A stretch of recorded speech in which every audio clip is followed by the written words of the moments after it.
I just got a new mic for Christmas from my brother, and don't know how it works. And so I thought we were recording, but it happens. We had a whole thing. We weren't recording. Anyway, hi guys, welcome to the new Classique Podcast. I am your host, Ariana Coleman. Call me Ari, and today we are talking about the ups and downs of being in the performance industry. And today I have a special guest with me, my younger sister, Abriel Coleman. What's up, what's up, what's up? Yay! Why are you trash? So yeah, today we are just talking about that. Before we kind of jump into everything, let's talk about our most embarrassing experiences in performing. Oh, I have one. So I'll go first. Okay. So this happened my sophomore year of high school, and I was on drill team, which is dance team for all you non-Texan peeps. And it was our first home game of the season, my first time ever going out on the field. And so for the Westbrook Stars, you have to wear all these crazy This is drill team, by the way. Yeah, this is drill team. This is classic drill team. Texas. You wear cowboy boots and cowboy hats. It's a cult. It's a cult.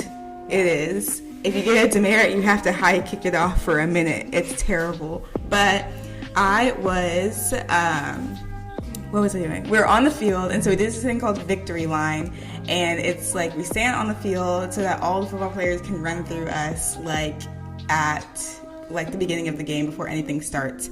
And so we were wearing our tight skirts and these tight belts, which you have to tie it super tight.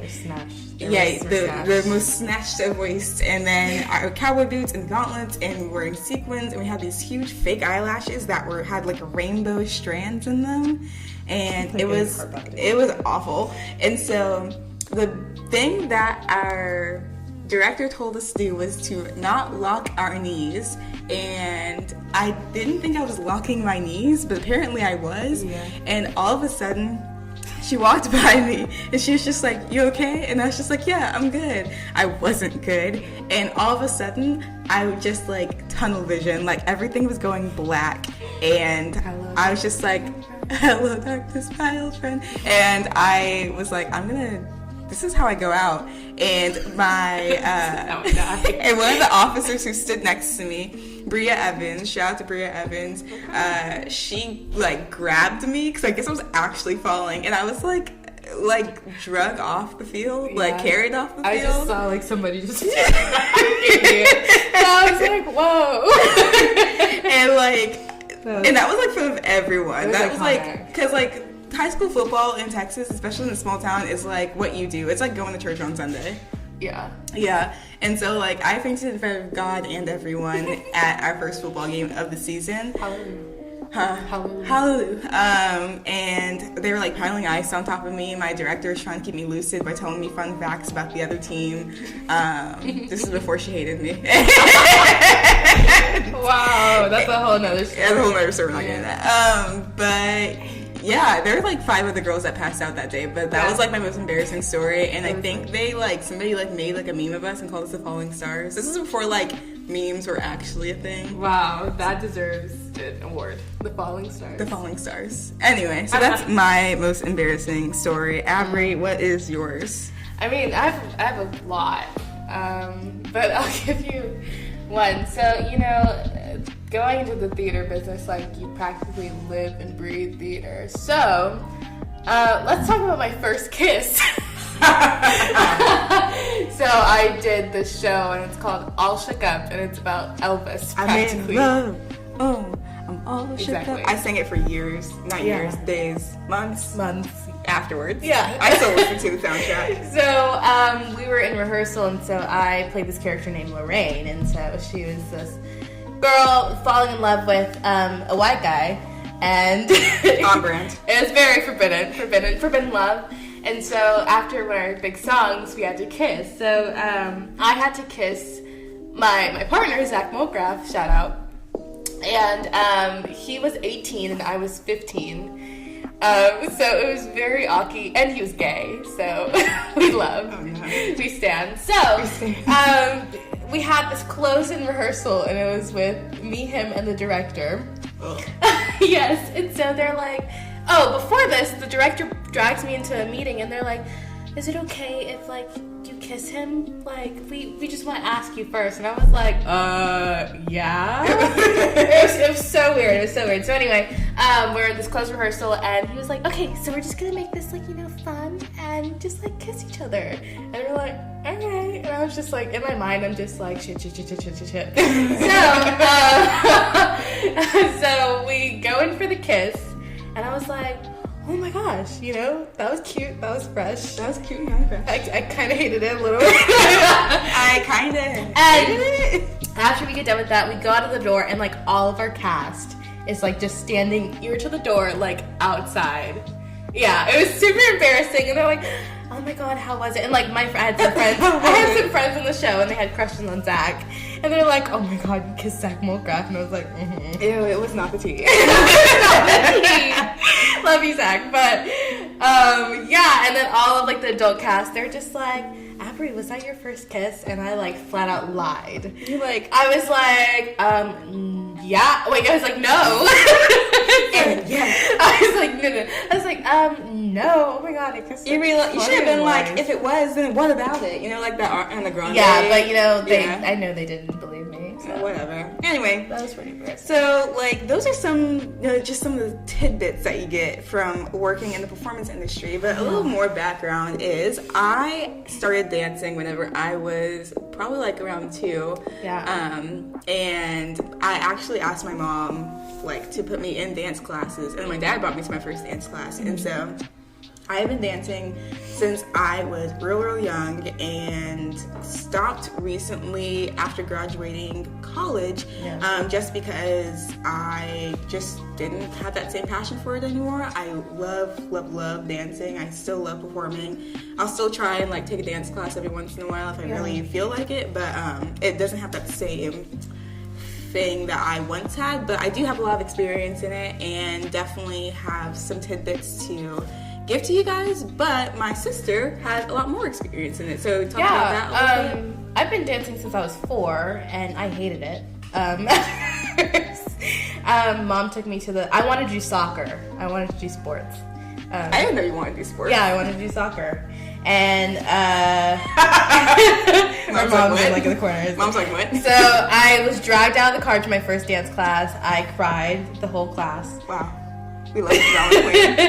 And so, but I caught the bug, and the dance bug, not the stomach bug, which we have caught from dance class, probably, most likely. So, caught the bug, and have been training in dance for how many years? Oh, no. For a while. Forever. For like 14 years. Our mom 11? is miming. 12 years. 12 years is the correct answer. And then I decided that I wanted to do musical theater, like, fun out of the blue. Like, I want to sing and act. I want to dance. I want to dance, Mom. And so now I'm in the theater industry and the performing arts industry, and I love it. I can't imagine anything else. Man, that I would do. That's crazy. So how long have you been doing theater for? I know to say, I know the answer to this, but like, they don't. I've been doing theater for about like 4 years now. Cool. Yeah. So, in terms of being in theater, what all does that entail for you? Like, what's a week in your life like? Okay, so I'm not the normal teenager at all. So, parties, friends, no, out of the question. But a normal week in my life as a theater student. So I go to a theater school, and I take classes, and then we get hired on for shows for regional theater. And it's pretty cool. It's pretty cool. We get to meet and work with amazing people. I work with Disney. I work with people from Broadway. Work with people from TV and movies. So it's fun to see all these different personalities stuck in one room. So I think, does that explain it? You only explained like literally. I'm sorry. I'm like that person that like goes out. That was like a tangent and a half. Well, I mean, like, so, like, what do you do on like day? Like, what is your like? What is my daily life? What does your process look like? Like, what do you do when you wake up in the morning? Like, Okay. I know you don't go to regular school. I know you go yes. I don't go to regular school. I'm a sheltered homeschool kid. Not really. I'm She went to public school for literally all of her life, and she didn't start doing online schooling until since like a year, 2 years ago. Year, yeah. And so, but she started doing that because she was really getting involved in the industry. I was barely at school. I would miss like weeks on weeks. It was not cute. They like low key were trying to get her for like truancy. Yes. Like, she never. Oh yes, I had a court order. I think. I had a court order. I had to make up hours. So yeah, I was an all-A student about to go to juvie. So that's a fun and fresh story. It was lit. And then on top of that, so you're homeschooled. So go through like your day. Oh, my day? Yeah, like your day. You know, I wake up and I get my life together. I start school around 8 o'clock. And I finished about like 10:30. So it's a nice life. Yeah, I can't imagine. Yeah, and so I have like a while, and then I have like private lessons. So like vocals and then like acting. So those usually start at like 12. Mm-hmm. And I drive to Houston. We live in a small town called Beaumont, Texas, and there's nothing here. Shout out to Money, Texas, though. You know, so we drive to Houston, and then I go to my vocal, and then I have class. So you either have a dance class or an acting class, and I take that, and I'm usually home by like 8 o'clock. And that's like my day. On good days. On good days. Yeah. Some days it's like 1 o'clock in the morning. Yeah. So on top of that, tell us a little bit about your process in terms of dance training, and then go through your vocal training and then acting training as well. Dance comes easier to me because I've been doing it for, 14, 12 years. So I really, it kind of comes as natural to me. When I entered the musical theater side of the business, it was harder to grasp, vocal techniques and acting techniques because I just haven't trained in. And for me, going into this, they had kids that have been doing this for like 10 years. And I'm just like, oh my goodness, what? So I remember when I started, adding vocal and acting, I cried. Yeah. Like every day. Yeah. For a month. Lit. So I thought that was super hard for me. But now, for me, I push myself crazy. And so I've been just practicing for hours, like every night, like vocally and acting wise. And then on top of that, it was me building up confidence because I didn't have confidence at all in my voice or my acting abilities. So, and that kind of like hurt me because like if you don't have confidence in yourself, you're not going to go all out. And so all my teachers were like, you have it, Ab. Like, you just have to get out of your head. And I still work on that today, but it's gotten so much better. And I know I can do these amazing things that, God blessed me with. And for sure. So for those who either have been in the performance industry for a while or are thinking about getting into it, what's something, you talk about confidence a lot. What's a tip about confidence that you would give somebody who's either just starting out, already in it, like kind of going through the process? Don't compare yourself to others. That's a big thing because everybody in this business is different. We all have our things that we're good at. So don't compare yourself to others. That's my biggest thing. No, for sure. I think like that's definitely something that got me in whenever I was like dancing like for a really long time, dancing for maybe about like 18 years. That sounds about right. I think like comparison is such like a huge thing that happens within the dance industry and like the performance industry in general because like you're always looking at the next girl who's like touching her like leg to her face and you're just like it's not just you, it's your teacher too. Exactly. And sometimes your teachers are like, well, so-and-so can like put her like foot to her head and spin around in a circle 5 times. You should do it too. And I'm just like, I can't. I remember one time we had like one of our old teachers at the studio. It was never I'm not gonna at the studio. Yeah. We're not gonna have that name. It's fine. We're gonna bleep out that name. But it's never at bleep out names. Names will be bleeped out unless it is spoken in a positive light. This is not a drama channel. But we were practicing for an opener, and like the opener was a bar class like type thing. I don't know if you remember this. It's back in his body. I kind of remember. And so the opener was a bar class, and homegirl could literally like bend her body in half. Like it was crazy, but she like had not a lot of technique or like control over it. Yeah. And there was one part I was out for like a day the week before, and so I come in, and our teacher who is teaching. Who? You remember? She was like very like, oh my gosh, I totally remember her. Okay. Well, she was like choreographing the bar class that was there, and like I came in and she was doing this like crazy. She was just like, oh, this is what you guys will be doing at the bar, and I was just like, okay. And this whole thing where she like put her like on the bar and then like went over and then you pick it up, and at that point I didn't have the confidence in myself to do that, but like also like I wasn't like as flexible. Like probably like a year from then I could have done that, but like I didn't have the flexibility to do that at that moment, and so I was just like, but like I can't do that. And then she's like, well, just like try, and I did, and I was like fine with it, but I would have hurt myself if I kept on pushing myself to do that. I feel like there's good competitiveness and then there's bad. I was like, this was like a very much story of like bad competitiveness, and because like I was just, it was very strange, and like it ended up not being in that part of the dance, and I was completely fine with it.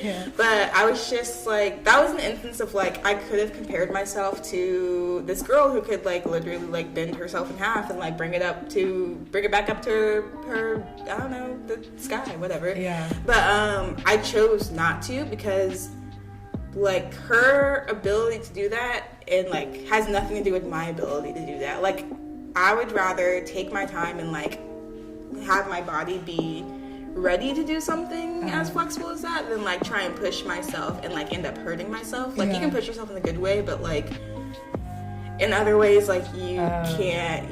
Don't injure yourself. And like you have to know your limits. Yeah, and like in the dance world, it's like so common to like compare yourself to others, and also have your instructors compare yourselves. Like when I was on the drill team, it was like toxic as hell. And like our director low-key loved like pitting us girls against each other because she was catty AF. But I think that's why I got out of the dance part of the dance world. You're still in dance, but like it's not like that. It's not like that. I think I was going towards, because when I was little I wanted to be like a ballerina and work with like San Francisco Ballet, and so I was going towards that area, but I was just like I don't want, because the ballet world's harsh. It's so harsh. It is harsh. So I'm like, I don't want to be. I don't know. Yeah, it's just negative. It can be really negative and really toxic if you're not in the right environment. Like dance is like, I think, but it actually like prepared me for today, because now I can handle anything. Yeah, and like don't like get us wrong. Like we love dance, and like I love being in dance. Like the positives definitely outweigh the negatives, but like if you don't have a strong support system behind you while you're in this process, like you will get lost in it. Like you will get like eaten up. That's why a lot of dancers have like mental, illnesses. Yeah, because they don't have like a strong support system, or their parents are like crazy and like don't care. They're like, I don't care if you're crying, Susan. do those triple pirouettes. We want front row. But like it can be really damaging to you see a ton of dancers who struggle through like not only mental illness, but also like the pairing with like eating disorders as well, because they want to be like rail thin, and that's just like not sustainable, and it's like super damaging, especially as a black girl in the dance industry, because we're just so like built. So we could be in shape, but like they would say like we're like fat. Let's talk about that. Let's talk about being a black a black girl in the dance/performance industry. Oh, yeah. So, what are some challenges you have come across as being the black girl, sometimes the only black girl, in a majority like white space of like theater, especially? Yeah. It's sad because I'm used to it. Yeah. Ever since little, and in Beaumont, you know, like, yeah, I was usually the only black girl in class. Mm-hmm. So yeah, in the theater industry, there is barely any ethnic, people of color. Yeah. So now the theater industry is trying to be like, oh, we're gonna, we're inclusive. We're inclusive, but it's only like 2 shows. So like Hamilton. We love you, Lynn. We love you, Lynn. Put us in Hamilton. No, but he's literally broken the barrier, and that's great. But being a black girl, they're like, oh yeah, when you grow up, you're gonna do Hamilton. So I'm only required to do one show. One show. Yeah. Yeah. It's not like, oh, you can be like, you should be like Regina George and Mean Girls. Yeah. Which like I feel like, even though like there was a black girl who played Regina George. Yes, it was. Yeah. So we are making progress. I feel like these newfangled shows, they're, very inclusive. Yeah. Which is great. Mm-hmm. But there are people in the industry, like the old shows like Music Man or like Oklahoma. They actually like changed Oklahoma up now. Yeah. But we're just speaking in general. Yeah, So they're just like, those are the white shows. Like there should be no color. And if there is color, there's gonna be one black girl, one black guy in the ensemble. Yeah. To make it not seem like we're racist. We're not racist. We're not we have racist. A black guy and a black girl. But actually that has happened a lot, and that's happened to me. Mm-hmm. But people in this industry, they want to jump to conclusion and be like, oh, you only got this because you're black. True. Yeah, but in all, if you see the bigger picture, we work our patooties off. We work our booties off. I have that experience too. Like, I didn't do, because we did festivals and stuff like that at Bonneville Lake Theater, but we were like the only 2 black girls who had main roles in our ballet company. Yeah. And that took like a while too, because it used to be, we had like a pretty strong group of like black people like maybe 10 years before us. Yeah. And then and they went off to do amazing things. Yeah, and they went off to like do awesome stuff. Yeah, but and then like it took like 10-15 years, and then like me and Ab came along, not to like toot our own horns, but like we the best, obviously. Snaps. Whatever. But snaps.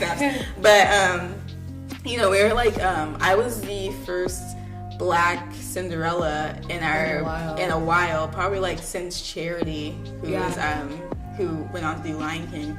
But and then Ab was the next black Cinderella after me, and then I was fairy last. And last, and then and then I was fairy godmother, but Ab left. I was fairy godmother. I think that's right. That was your last one? Yeah. Okay. But so like that's just kind of the show. Like we grew up in a small town though, like you don't see a lot of black girls. It's super sad because now I don't really have a lot of African American women to look up to. Mm-hmm. You don't see a lot of like black girls in dance growing up, unfortunately, because not only is it an expensive sport to do, all of the money, but a lot of them don't know where to start. Yeah, a lot of them don't know where to start, and also a lot of them stop doing it after it's like no longer cute. Like you stop getting like the cute tutus and the costumes, and then you are like showing up to dance in like a black leotard and your waist trainer belt and your pink tights, and you're tired and you have no makeup on your face, and you're crusty and busted. It's Saturday morning and you're just like, I could be at home. Oh yeah, dark circles in your eyes. And then Miss Bonnie didn't turn on the AC ever in the summertime, so we're sweating anyway. And she's like, what did she say? Is this a desert? Is this a desert? We were like, Miss Bonnie, can we get some water? And she was just like, is this a desert? She would make this face like it was like a smirk, like. And I'm like, you old woman. I love her. But it's definitely hard because once it stops being cute and fun, like girls don't do it. And then like I go into dance team or drill team, and a lot of black girls do want to do it now because you get kind of like that clout, that like costume, that in high school for me, it was definitely like that notoriety of being a Westbrook star. Yeah. But like, it was a lot of work, and I helped out a lot of girls like who wanted to be on the dance team. We spent like hours and hours like before tryouts the night before, like going over the routines, be like here or like pointers, technique, because like a lot of them just didn't have the technique because they either started dance and quit way back, or they're at a studio that like was garbage. It's so funny because I feel like we have totally different high school experiences. I don't want to talk about it. She like drunk her water and like the top of someone. But anyway, we had totally different high school experiences. Like I did not want to do drill team at all. Yeah, you didn't. I was just like, you are not paying me. You're not getting any money. I don't get any money, and it was just so weird because that's what people expected. Yeah, they're like, oh yeah, you're gonna be in drill team. I said no. No. But it was it became a lot different whenever you came into high school. Me and my sister are 6 years apart, if you didn't know. We sound like twins because we like to think that we are. Yes. I was just born later. Yeah, but me and Abby are 6 years apart because whenever I was on dance team, it was like a huge thing. It was a big deal.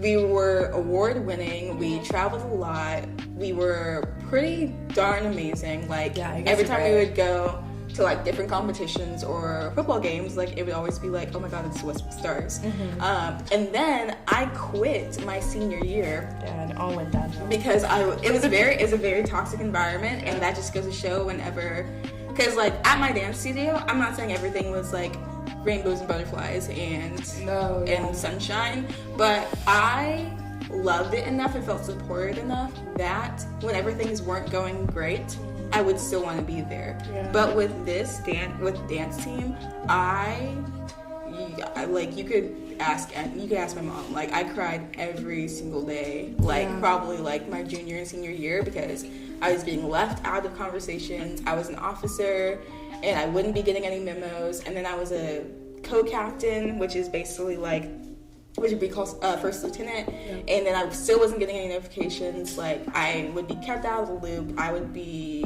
like ostracized from things. It was a horrible experience, and even though high school is hard, high school is hard enough without being involved in that. I hate high school, bruh. And so like that was a whole experience, and that just outweighed my love of dancing with the group, because I just couldn't even enjoy it because I was so depressed, and so I ended up quitting after my like the beginning of senior year. I quit after like the first semester. That was super hard for you. That was really hard for me, but I think it definitely helped me in the long run, because it definitely showed me like I don't need to take like abuse from anybody. No big BS. No. But it definitely took me a while to figure it out, and like I feel like it's good to figure that out at a young age. Yeah, but that just goes to show that like if you are in the dance industry and you are in a team in a space that like is abusive, like you don't like, that's not what dance is about. Like for you to learn dance, you don't need to be like yelled at. It should be your safe space. Yeah, like we were like your safe space. We love safe space. But me and Abby were at a studio, and like our dance teacher, Miss Bonnie, she was the most loving, kind woman. Oh yeah, she was literally another grandmother. Like ever, and like we like learned amazing technique, and like we were never being yelled at or screamed at. Yeah, like it was like I think like when our ballet master, when she passed away, that's when everything got kind of like but now who like runs the studio, she's awesome. Yeah, she's amazing. Yeah, it was like kind of dicey for a minute, but now she like Miss Emma, who runs the studio, is doing an awesome job with it. She's doing her thing. But yeah, I think definitely if you're gonna go into dance, like, people always say studio hoppers are bad, but like studio hopping is necessary in order to find the space that is going to support you, give you the technique that you need, and also give you a safe space and a calm space for you to like learn these techniques. Understand you. But But yeah, that's pretty much something about that. Yeah, that's studio life. That's dance studio life. It's a dance studio life, fam. It's pretty wild out here, and but yeah, you just gotta find what you're looking for. And then you left. Yeah. So we're going to take a bit of a break, but when we come back, we'll get more into some tips about performing. Bada bing, bada boom.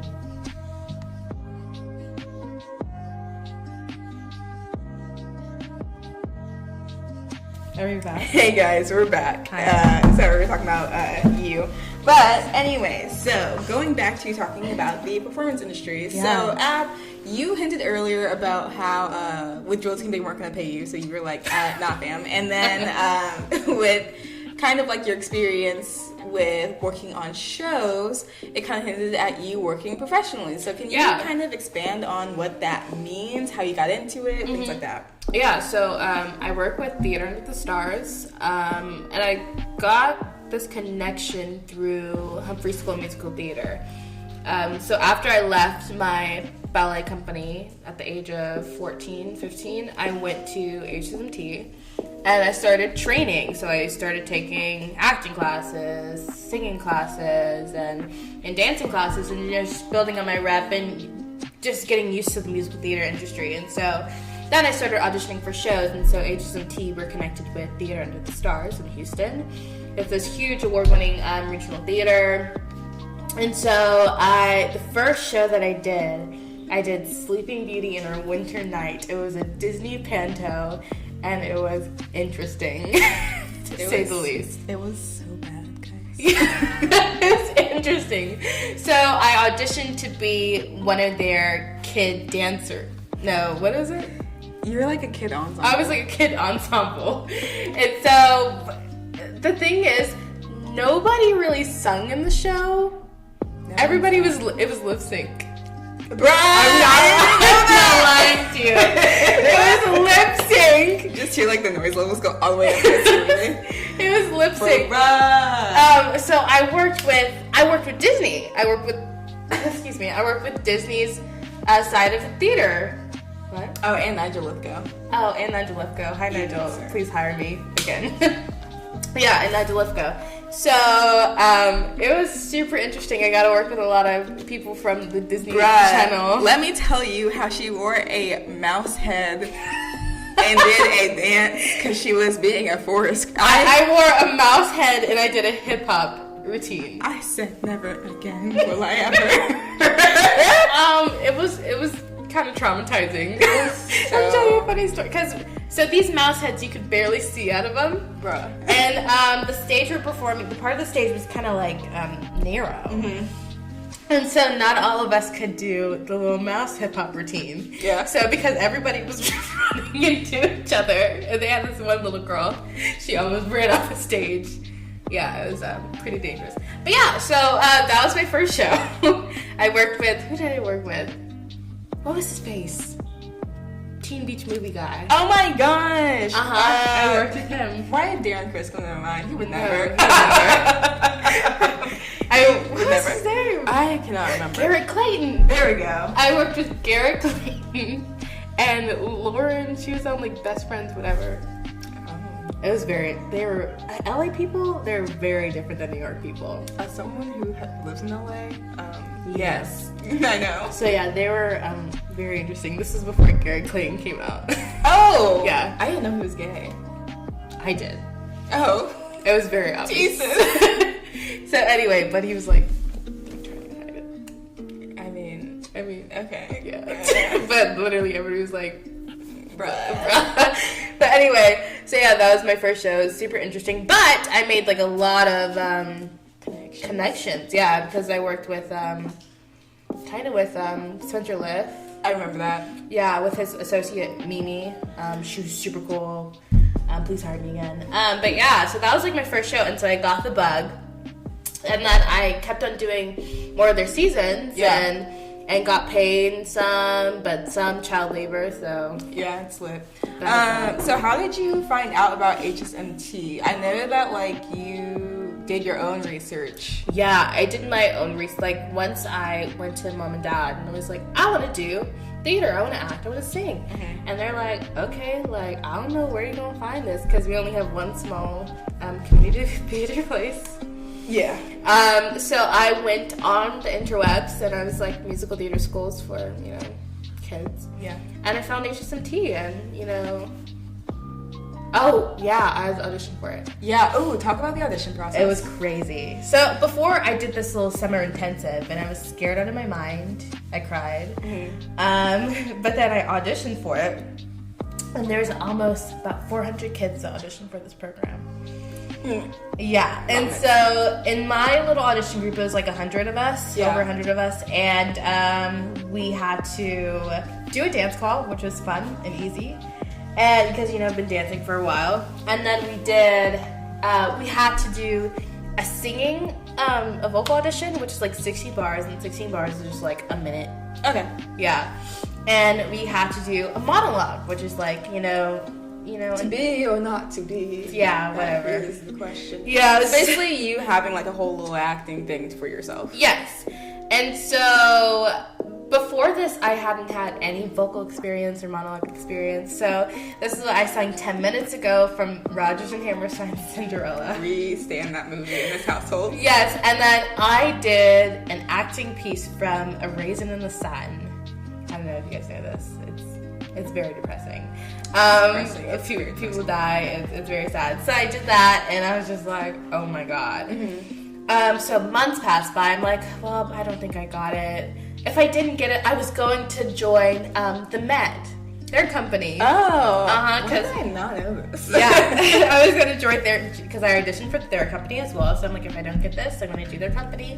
And I was going to dance for the rest of my life. I'm going to dance. So anyway, I got it.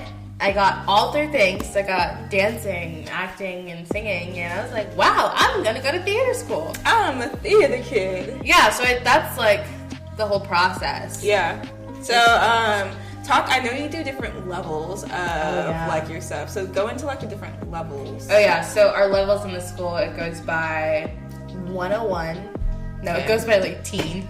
No, like teen tap, but that really doesn't matter. But like, it goes by 101, which is like the very beginnings, and it goes to 301. Okay. And so when I started this years ago, I was in the talk dance. And then I was in like kind of like the middle-ish like run for vocal and acting. Yeah. And so yeah, that was super hard for me because I'd go into these classes and these kids had been doing it for years on years. Yeah. And I had no idea what I was going to do, or I was just not confident. Yeah. We go back to confidence. And so now I'm in all the top classes, you know, I'm striving and surviving. She's the queen. I gain confidence. She's beauty, she's grace. She's, you know, slaying the game. Yeah. Wow. Onwards to that, we are going to go into something I like to call the what, the why, and the how. So these are 3 questions that we kind of go through, and it's going to be about performing in musical theater. Okay. So number 1 is the what. So what advice would you give to someone who is going into musical theater? Oh. Who wants to go into musical theater? Do it unafraid. Okay. Or it's not easy. Ooh. It's not easy. Elaborate on that. For me, I've grown up tremendously. And I kind of lost, I don't want to say I lost, you know, my life as a teenager. But you're going to have to sacrifice some stuff. Yeah.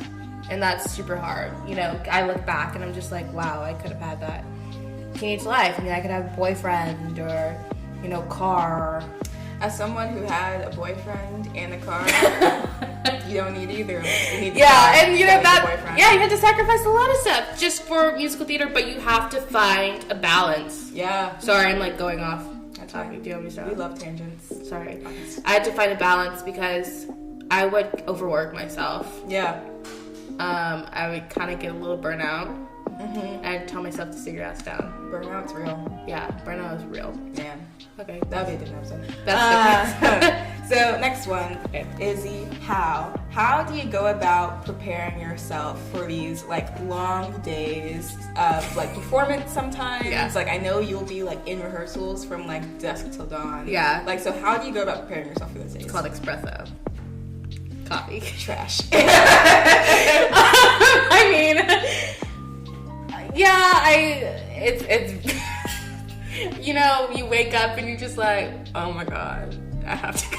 I have to get up out of bed. I have to get, but you know, I just get myself up and I do it tired, which is not a good thing, but sometimes you have to do it tired. And when you get those like long nights, because we have nights till like 12:30, 1 o'clock, and so the key is to stay focused. Yeah. Because if you, I have to sneeze. Never mind. God bless. Okay, but because you know, delirium, it's dangerous in the theater industry because you can hurt people and it's dangerous sports. But yeah, stay focused, and if you get to drink coffee, because you know we don't have time for your foolishness. Yeah. All right. And finally, the why. Why do you love doing musical theater and performing so much? Thank you. That's your answer. And now we're done. Hey, can you say it again? Why do you love musical theater and performing so much? Why do you keep doing it? Like I said, I can imagine doing anything else. It's an art, and you connect with so many people. I just need to get. Sorry. It happens when you get emotional. I'm so emotional. Okay. But you're practically telling somebody's innocent story on stage. Yeah. You're relating to people, and like you can be crying on stage, and then they're crying in the audience. So it's kind of like if you're in like this 1,000-seat theater, you can make it seem so intimate, and I think that's amazing. And you, just telling a story. I love it. Okay, so bonus question: what was your favorite? What has been your favorite performance so far? Like either your favorite show that you've been in, or a favorite thing you've done, or whatever. I don't think I found it yet. Okay. And not to say that the shows I've done, I didn't like them. I loved them. Yeah. But I don't think that I found that show that I could keep on doing forever. Okay. What has been your favorite one doing so far? I really liked Mamma Mia. Yes. Because that was fun. It was so fun. It was super fun. Got to do a lot of partnering. I love Mamma Mia. I saw that with my mom and my aunt, and we were lit. And when I tell you guys that the white women love Mamma Mia, they were loving it. The white girls. They would show up so wasted. They would be like, yes, yes, Mamma Mia. Oh my God. Anyway, but yeah, so I'm glad that we agree on that one. Anyway, thank you so much for being on the podcast. You were interesting. I loved you talking about it, and you'll for sure be on like another episode. We'll talk about other things. But thank you so much for being on this episode of the new Classique Podcast. Thank you guys for tuning in and listening, and stay tuned for the next episode, which will be, I said point blank period. Point blank period. Exclamation point. Which will be the week after next. And thank you guys so much again. And until next time, stay classique. Ooh, bye. Bye. Good job. That was fun. Woo. Hey guys, Ari here. If you're still craving some content from the new Classique, then look no further than going to its home site, www.thenewclassique.com. That is the new Classique, spelled CLASSIQUE.com. There you can find some recent blog posts I wrote, other information about the podcast, and some fun little tidbits that I have on there, like poems or images, basically anything creative you can find on the website. If you want even more content, then you can head over to The New Classique on Instagram, and that is The New Classique, just spelled the same way as the website, or you can follow my personal account at ari.elise.coleman on Instagram as well. That is Ari, ARI.Elise, ELYSE.Coleman, COLEMAN, and on Instagram.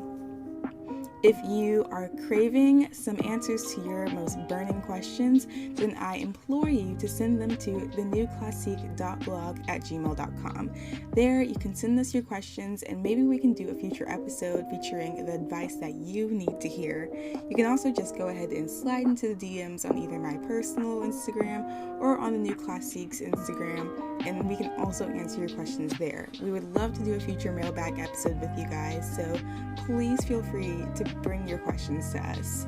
I would like to give a special shout out to Abriel Coleman, my sister, who is guest on today's podcast, and you can find her on Instagram as well at Abriel_Coleman. That is ABRIEL_Coleman, COLEMAN, and I will have that linked below. And until next time, listeners, stay classic.